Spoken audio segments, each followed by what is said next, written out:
everyone. Thank you so much for joining us. My name's Anna Palmer. I'm the CEO and one of the founders of Punchbowl News.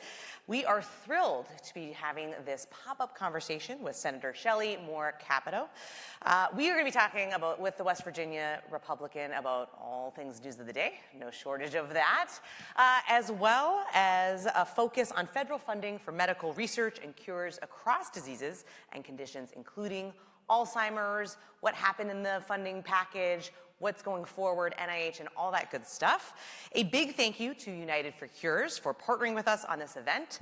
After our lawmaker conversation, I'll be joined by Russ Paulsen, COO of UsAgainstAlzheimer's and Executive Director of United for Cures for a fireside chat.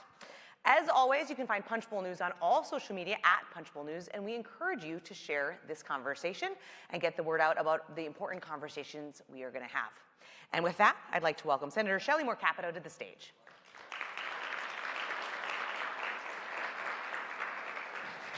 Hello, morning. Anna. Thank you so much. Yes, great to be here. All right. Well, we're going to start with some news of the day, as we always do. Right. And there's no shortage of it these days. There never is. To say the least. Let's start with funding. I want to talk about the conundrum we're in right now, right? Which is, how do you all find a deal going forward on DHS funding? The White House, Senate Democrats trying to find a way forward. Democrats put out their 10 kind of demands. Senator Katie Britt, who's your top negotiator, said, like, this is just a wish list for the press. Is there anything that you think, from your perspective, you would be willing to, come to an agreement on, whether it's banning masks, body cameras, requiring judicial warrants for arrests, other things that you think might make sense? Well, thank you for having me, first of all. Thank you all for being here. And there is no shortage of news. I will say the big victory is that we got 11 of the 12 appropriations bills through. Very significant accomplishment. Although I was, as I was leaving home, West Virginia, as I left, I said, we're celebrating that we did 11 of the 12 5 months late, but great it's Congress. job. Your Congress great is job. And I saw the list come out last night. Yep. I was a little surprised because it is just, as Katie said, a wish list. It goes way much farther than what the original 3 or 4 items that they had put forward in the beginning. I think some of them have already been put into motion, and I believe some of them were in the bill that Katie negotiated that didn't make the cut. Those would be body cams, maybe some IG or some investigative parameters to go forward. You can see that Tom Homan has gone in there and pulled out a lot of significant numbers of officers out of Minneapolis to try to calm the situation. Right. Some of these things, like the mask situation, I think, I read where they want to, you have to wear a mask, you have to wear an ID, you have to have your ID number if you're an ICE officer. I mean, we see they're being doxxed, their families are being harassed. I mean, these are law enforcement officers that are enforcing our laws, and I don't believe that we should put them in a precarious situation like that. I think the Democrats know that's kind of a non-starter. It's a little ironic to me on the mask situation in that we just went through 2 years ago of the protesters all wearing the masks, is that the way to go? So I think they know that some of these are just way too far. I think we'll probably, if we can negotiate it, get down to probably 2 or 3 of the top that can be accepted on the president's agenda and move forward. If not, we're just going to have to continuing resolution for the rest of the year. Yeah, so talk about that. I mean, because obviously it's a very short time between now and when that extension runs out. Do you support another short-term DHS extension, given how unlikely it is that the administration and Senate Democrats are going to be able to come not only to an agreement, but then legislative language and all the things, and passing it by next Friday? Well, here's the real harm in this. I mean, the ICE portion of this has already been funded through the One Big Beautiful Bill. That's going to go forward no matter what. And you know this, Coast Guard, Secret Service, FEMA, a lot of the internal security issues are funded in this bill, and it puts the Coast Guard and others, FEMA and others, in a precarious situation with not having the certainty of their funding. So if they can't reach an agreement, and the Democrats are holding strong on their 10 list, they're basically holding funding from these very essential national security issues. and not going to change what happens. And if they don't pass a new bill, they're actually spending more for ICE than what they actually want. So extension probably 50-50, less than 50-50? You know, things happen quick. But I can't see if they're just putting this out Thursday, what was, last night, Wednesday night, I can't see that we can reach a conclusion. Maybe they'll extend it another 2 weeks. Yeah. I think initially the White House wanted 4 to 6 weeks to try to negotiate, but the Democrats wanted a tighter timeline. Before we get to the topic of the day, which we're going to spend the bulk of our conversation on, I do want to ask you one thing, because all of this is in the lens of politics, right? I mean, when you're elected to office, we're looking at 2026. You are in cycle. You represent West Virginia, obviously a red state. But what advice do you have for your colleagues who are concerned about the political headwinds, are concerned about what the White House is doing, maybe not enough on affordability, or losing the kind of the argument when it comes to some of this immigration enforcement? Are Republicans prepared? Yes, Republicans are prepared. We have, at least in the Senate, and I think in the House, I was with some House members last night.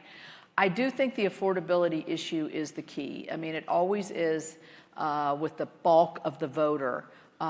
They know, the mom going to the grocery store knows what she spends at the grocery store every month or every week when she's trying to make ends meet with her family. She knows when something's not coming down or going up to 15, 20, and that's what really hurt President Biden. President Biden kept saying, no, the statistics say everything's fine. People know when it's not fine. They know when they're paying more for their mortgage or their power bill. So I think the affordability issue, and the hope is, of course, that when the Working Families Tax Cut bill comes into a full effect, people are filing their taxes. They're going to see more with no tax on tips and no tax on overtime, Social Security, and other small business tax advantages, that this economic kind of uncertainty is going to be much more certain for the voter. I think that's, people vote for you always heard it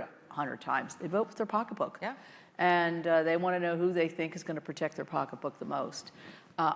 In terms of immigration, I think there's no doubt that with nobody coming across the border, I was with the president the other day, and he says, nobody, that's the statistics. Even he doesn't believe nobody, like nobody's coming across the border.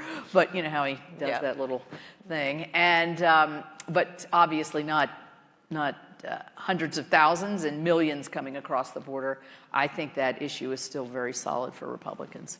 All right, let's get to the topic of the day: federal funding for medical research and cures across diseases and conditions, including Alzheimer's. You, like so many of us, myself included, have been touched by Alzheimer's in your own family. Can you tell us a little bit about that and maybe how that grounds how you see this issue? Well, my real first exposure to something that is now called Alzheimer's was really my grandmother, my mother's mother. I was probably in middle school. She just began to really lose her memory, and it was a very sad time for my mother.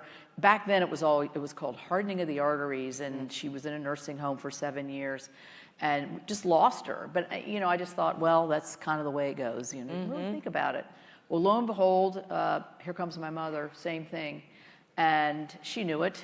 She would tell me, I'm losing my mind. Very sad time for her, because I'm sure she was looking in the rearview mirror at her own mother and realizing what had happened.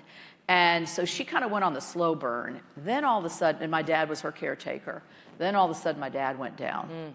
And he went down fast and hard and lost his short-term memory, wasn't making sense. So it was both of them at the same time. The only kind of silver lining is they didn't have to, he knew she was failing, but she never knew he was failing. So, in some ways that kind of made me feel better. And so I have a brother and a sister. We just tried to figure out the best way. I'm like, give me the book. I want the book that tells me when this happens, you do this, when that happens. There is no book. Right. There is no book because it's different. And so we did the best we could do, and made them comfortable, had them cared for. They could afford it. This is the issue. They could afford to have care, 24-hour care at the home. We had great caregivers. My sister was very active in going and checking. So anyway, it just is a passion for me. There's got to be a better way, both on not the person suffering, but for the family and the caregiver that has all these questions and doesn't know the right answers and the way to go, and who do you talk to? And so it was really tough. Does that must inform, I mean, now you have the power of being on the Appropriations Committee, you're chair of the Labor HHS Appropriations. Right. How have you taken that experience into thinking about writing funding, thinking about the fact that research is needed? Well, I think, and I see some folks in the audience who work on this every single day, and thank you for that. But I think that we are rapidly moving into amazing technologies and research, especially in everything, but I'm going to focus on Alzheimer's. We now have some medications that can help, with stopping the progression. We have some early detection tools that we've never had before. We've had a lot more awareness of how and when to try to detect and tools to use to do that. But at the same time, we have huge gaps here because who's going to do the detecting? Who's going to be the one that's going to ask the tough questions? And that's why we've tried to put it into the Welcome to Medicare, first screening for patients. These conversations that you have in a family when all of a sudden you're going to take the keys, or I'm taking the checkbook, or you're not going to be able to do this anymore. These are really, when they've been telling you what to do your whole life, it's hard. And I think a lot of our practitioners, they don't want to step into the middle of that either. And so what happens is it gets too far advanced and then you can't answer the question. So I think this early detection, training for our professionals, so that's where I've put my focus, and also on the research side. I mean, we've seen a lot on the amyloid development and some infusion treatments that you can do, other things that even 5 years ago you wouldn't have thought about. Yeah, I want to talk about that because you've been a longtime supporter of NIH. That has come under scrutiny with this administration. The numbers initially, we were talking backstage, pretty stark, right? 40% proposed budget cuts. Would have been devastating, I think, if you talked to a lot of the advocates here that work on these issues all the time. Walk us through how you got to a pretty different end result. Well, it basically, I think we were all stunned when we saw that the president's budget came out with a 40% cut to NIH. And then when asked about it, the president says, I'm all for biomedical research. I want to move science as quickly as I can. And I'm like, well, there's a disconnect between what you're sending to us and what you're telling the American people you believe in. Susan Collins had a full committee appropriations hearing on biomedical research at the beginning when we first got the president's budget. Very impactful hearing. We had some practitioners. We had, as I recall, we had somebody who had actually been the beneficiary of some groundbreaking research at NIH, a patient. And she had her little girl there with her who was, I think, in second grade. Oh my gosh, that kid sat there the whole time. I'm like, I can't even sit here the whole time. I mean, did you see, if anybody was there, she was an amazing child. So I knew her mom was amazing too. But, and I think that framed it in terms for the committee, for the practitioners to really get their word out. And so I think, I don't want to say we didn't take it seriously because you have to take everything seriously.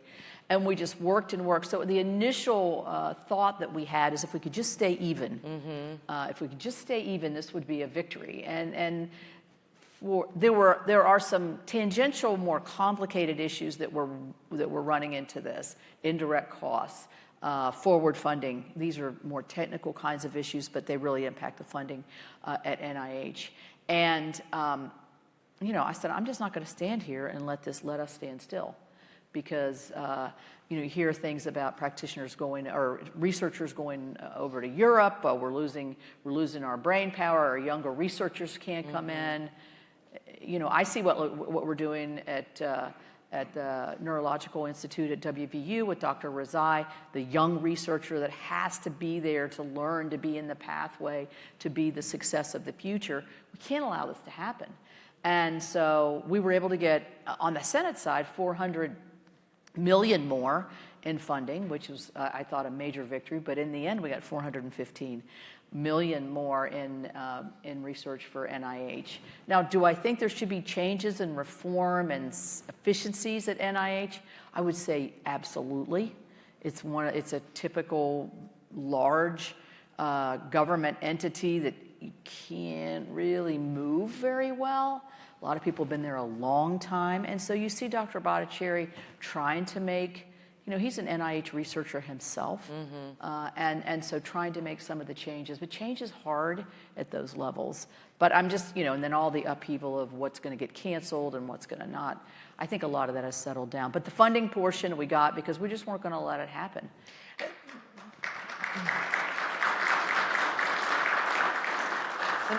Not to get too into the weeds, but we are Punchbowl News. Yes. How do you view the changes to kind of retain incremental versus that multi-year funding? I know that was one of the things that was under debate. Do you think it will impact NIH's ability to continue to drive innovation at all?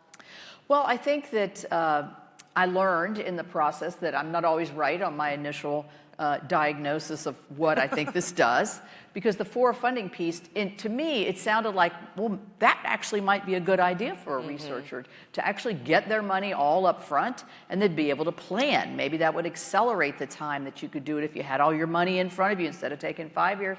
Maybe your project would only take 3. Well, I got schooled on that one by the practitioners, and back in the back there, Russ was telling me about it as well. Basically, what it were resulting in, and NIH moved in this direction this year, and in fewer and less broad research projects.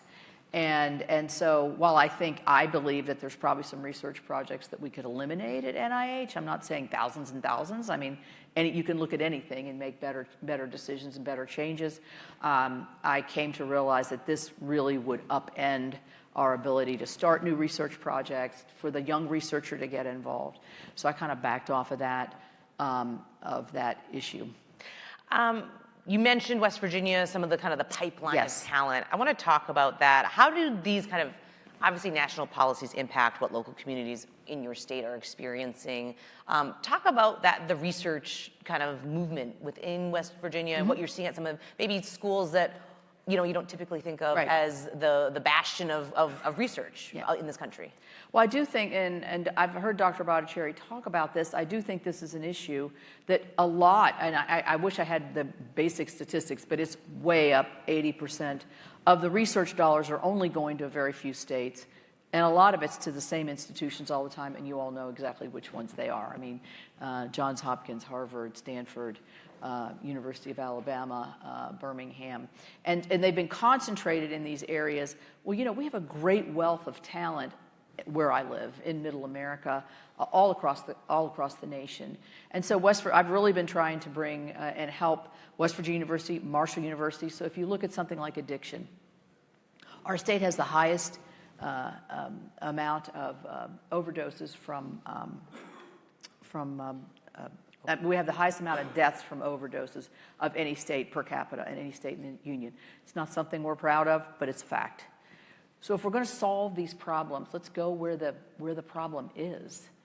And so at RNI, at WVU, and also at Marshall University, in conjunction with, through the IDEA program, which brings more dollars into some of the smaller research areas, it gives the availability of not just the availability of going where the crisis is and meeting your researchers there at the public institutions, but you're also able to bring in people who are close by that don't have travel problems. And the other thing is the Cancer Institute. I mean, we would love to get a Cancer Institute in our state. The statistics of proximity to a Cancer Institute on the types of treatment, the success in treating cancer and getting a successful treatment, if you're near one of these, they're very convincing.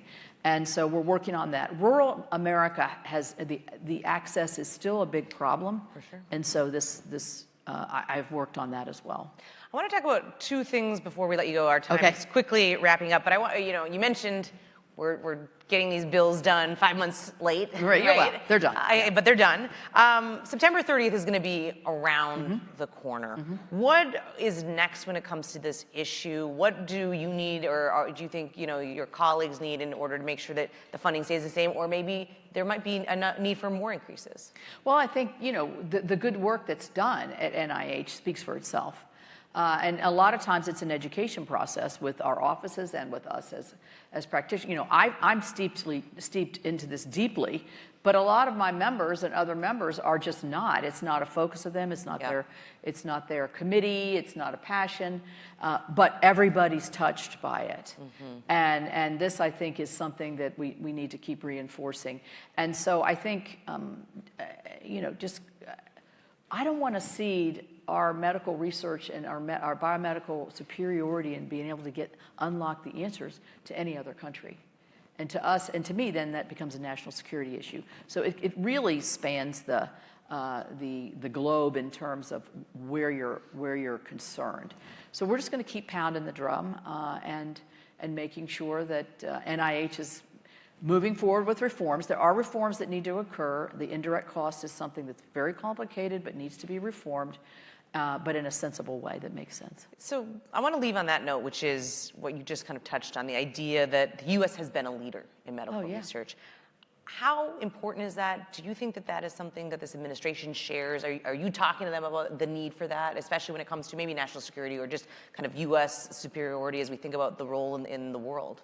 Well, I mean, I think absolutely every American's proud of the fact that we're leading the way. I mean, where does everybody in the world come to when they have complicated problems or they have a need, a cancer? They're going to, MD Anderson, or they're going to the Mayo Clinic, or, maybe they're coming to, West Virginia to R&I for some Alzheimer's treatments. I mean, I'm talking globally. And so we need that superiority because, Americans expect that. They expect that. They expect us to be the best. And they're willing to put your tax dollars towards it and for it. And so I think we need to keep that front and center. All right, we're going to leave it there. Thank you so much, Senator. Thanks. Really appreciate it. Good. Thank you. Thanks, Anna. All right. Yep. Sure. All right, now I'd like to welcome Russ Paulsen, Executive Director of United for Cures, to the stage for a fireside chat. Thank you, Russ. Perfect. Thank you so much. Thank you. All right. Well, that's a great conversation to tee us up on our fireside chat. But first, let's start by kind of framing this discussion. Tell us what United for Cures is for anybody in the audience who doesn't know. So for decades, a lot of patient advocacy organizations have been advocating for their patients.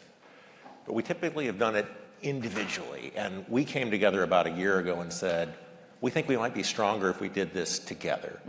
And when we faced the threat of a 40% cut that you talked about with Senator Capito, we really got together and said, okay, we have to get to work. And fortunately, I think the work paid off. Yeah, clearly. I mean, not only did you not see the cut, but you got plussed up. Yeah. And in this environment, a difficult task. I think that kind of goes to my next question. We are obviously in a very partisan time, to say the least. But this is an issue where Republicans and Democrats have been able to come together. You've done some polling that found medical research support isn't partisan, it isn't red state, it isn't blue state. But tell us about what you found in that polling. Yeah, what we found is that there aren't very many nonpartisan, bipartisan issues in this country. Sports, I think, in medical research. There you go. The 1-2 punch there. That's right. That's right. And we actually combine them. I'll tell you about that later. But if you have a chronic disease, if you have a disease that's not understood, you don't care if you're a Republican or a Democrat, independent, you don't care if you voted in the last election and never voted before, you want that disease figured out as fast as possible. You want a treatment, you want a cure. Disease doesn't know politics. That's why we've had bipartisan support, Senator Capito, Senator Baldwin. It doesn't matter. Republicans, Democrats have always come together on this. Well, and it's been interesting. I mean, we kind of started the conversation with the senator about this. This is medical research, Alzheimer's, cancer. I mean, these are things that all of us have been touched by, right? I mean, when you are going to the Hill or you are making the case, there is that commonality, right, of facing the fight together. Yeah, I mean, it is rare to get through life without facing a chronic disease, either in yourself or in your family. And so when we bring together cancer and Alzheimer's and lung disease and heart disease in a United for Cures kind of effort, we're definitely connecting with every member on the Hill. So Senator Capito and I talked a lot about the work she did in the 2026 Labor HHS Appropriations Bill, which included that $415 million increase for NIH. Talk about the impact, right? I mean, at the meta level, $415 million seems like a lot, but what will that have for patients in the broader medical research community? Every dollar that's spent at NIH on research is a dollar spent toward figuring out a disease, ultimately toward treating it and curing it. And, you know, if you go back to like a 40% cut, right, that would have been absolutely devastating. It would have been 40% fewer shots on goal for cures. It would have strangled the pipeline of researchers. Like, if there's no money out there, and that has a generational effect. So not doing that and getting actually a plus up is an incredible victory that's going to lead to more shots on goal, more researchers, more cures, better for Americans. So we often talk about what programs are getting more money, where cuts are taking place, but explain the difference. Senator kind of got into it a little bit, but between incremental and multi-year grants, and why does it matter? Because I think if you're not in this every day, you might not. No, it really is. It really is technical. I had to figure out how to talk about this, but it's kind of simple. So, one, it doesn't say the taxpayer is $1 to do multi-year or forward funding. It's the same. From a patient perspective, if you say you're going to have $1 million grant and you give out that $1 million in year one, that's $1 million off the table for something else. If you have $1 million grant and you give out a quarter of it, you get $250,000 in the first year. You have $750,000 left to pursue other avenues toward cures. Why would you not want to pursue those other avenues toward cures? And I guess I would also say, like, yeah, sure, the guy that's remodeling my bathroom would probably like to get paid all up front, but I'm not going to pay him until he finishes. Putting the chips out across the board. I like Exactly. that. We often talk about what's happening with this administration, and there's been some skeptics, and elsewhere, not just in the Trump administration, that advocates are always just want more money for programs, right? What do you think is the right amount of funding for medical research? Are we at that point? Is more needed? I don't know if I know what the right amount is. I think if NIH stops making progress, maybe that's where you start to say that's the right amount. But in my lifetime, I'll just take Alzheimer's. I work in Alzheimer's in most of my day, in addition to leading United for Cures. In my lifetime, Alzheimer's has gone from, Senator Capito talked about this, a thing that could only be diagnosed after you died if you looked at a brain. Then it became a thing that you could diagnose with a very expensive nuclear medicine imaging. Now it's a thing that you can diagnose with a blood test, and you can treat it. That's all just in my lifetime, since I was a kid. So we're making huge progress. The folks in cancer could talk about blood cancers that have been cured. As long as we're making progress, we should keep funding the progress. We don't want to stop the race while we're partway through. That makes no sense. So you talked about how kind of the United for Cures came together, a bunch of different kind of advocates deciding to kind of pool the resources and the efforts. You've been very active on this issue to get more funding, to keep the funding for NIH over the past year. Talk about what worked. What were some of the lessons that you've learned that you're going to take going forward? Yeah, so one thing we learned is that it really is a bipartisan issue, and we found patients across the country who cared, and we helped them raise their voice by making phone calls to members and letting them know that cures matter to them. But I'll tell you the fun story about the football, because I said sports and cures kind of nonpartisan issues. So we went down to the University of Alabama to a football game. And now, I don't know if you've ever been to a football game in Alabama, but it's kind of a big deal.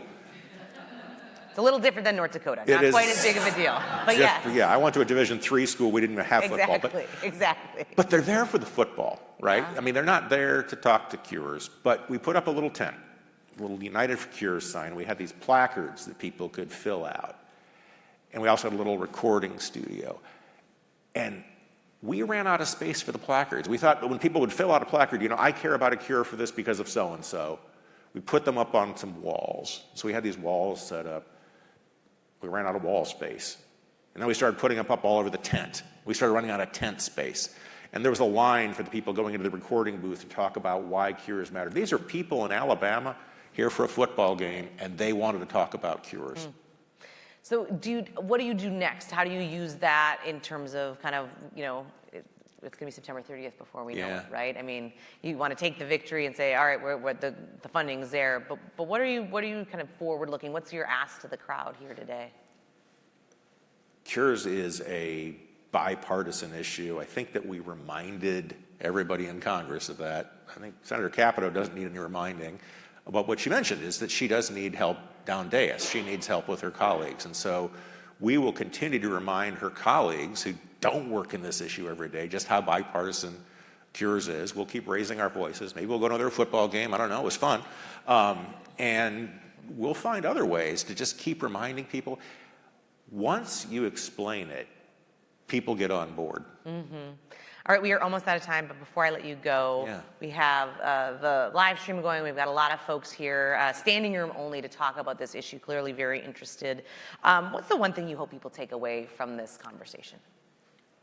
That cures matter to everybody, that it's a bipartisan thing, that we are making progress and will continue to make progress. The only way we make progress, though, is with funding through the NIH. Almost every drug, almost every treatment that's come out in this country has come out because of NIH research, through colleges, universities, independent research institutions across the country. That funding is what gets us cures. We need to keep going. All right, we are going to leave it there. Thank you Great. so much for your time today. A big thank you to Senator Capito for joining us, and for United for Cures for partnering with us. Have a great day and stay safe, everybody.